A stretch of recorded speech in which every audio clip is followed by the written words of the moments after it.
সংবাদমূল্য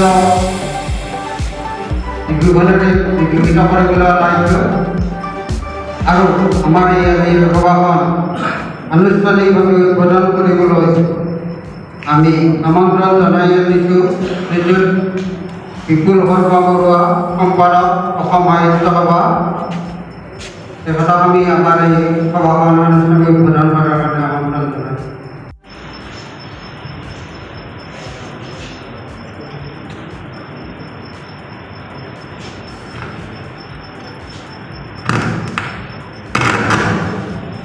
পৰম শ্ৰদ্ধাৰ সন্মানীয় অসম জাতীয়তাবাদী যুৱ পৰিষদৰ আজি 23তম প্ৰতিষ্ঠা দিৱসৰ সভাপতি মহোদয়, অসম জাতীয়তাবাদী যুৱ পৰিষদৰ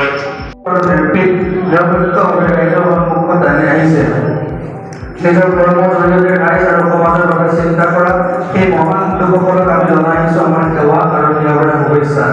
আপুনি তাৰে এগৰাকী শিক্ষিত ৰাইজক তথ্য আৰু সত্যৰ ওপৰত প্ৰতিষ্ঠিত সংবাদসমূহ প্ৰদান কৰাটো সাংবাদিকৰ দায়িত্বৰ কৰ্তব্য। সংবাদৰ জগতত এগৰাকী সাংবাদিক হিচাপে আপুনি ভৰি থোৱা দিন ধৰি যি ধৰণে সমাজৰ প্ৰতি দায়বদ্ধ হৈ আপোচবিহীনভাৱে যি সেৱা আগবঢ়াই গৈছে সেয়া নতুন সাংবাদিকৰ সংবাদ ক্ষেত্ৰখনৰ বাবে প্ৰশংসনীয়। বিভিন্ন সময়ত আপুনি পালন কৰা সমাজ জাতি আৰু মাটিৰ প্ৰতি আপোনাৰ যি কৰ্ম আৰু সেই কৰ্মই আপোনাক কৰি তুলিলে অনুকৰণীয়। আপোনাৰ কৰ্তব্য নিষ্ঠা সেই যাত্ৰা আজিও অব্যাহত আছে। বিগত এই 25টা বছৰ অসমৰ সংবাদজনক লৈ অসমৰ সমাজ জীৱনলৈ যিখিনি নিজৰ ফালৰ পৰা শুদ্ধ ভাল আৰু তৰুণ বাবে আদৰ্শ আৰু প্ৰেৰণাৰ প্ৰতীক বুলি ভাবোঁ, তেনে কিছু পদক্ষেপ গ্ৰহণ কৰি আহিছোঁ। কিন্তু জীৱনৰ এই বিশেষ সময়ছোৱাত কোনো যদি সংবাদ বঁটা কিবা বাহনৰ বাবে মই নিজৰ সাংবাদিকতা বৃত্তিক আগবঢ়াই লৈ যাবলৈ চেষ্টা কৰা নাছিলোঁ।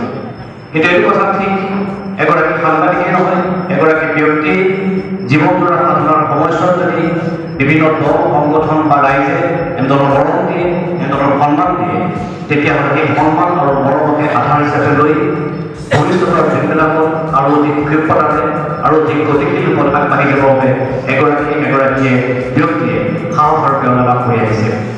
মোৰ নিশ্চয় তাৰ ব্যক্তিক্ৰম নহ'ব। বিগত এই সময়ছোৱাত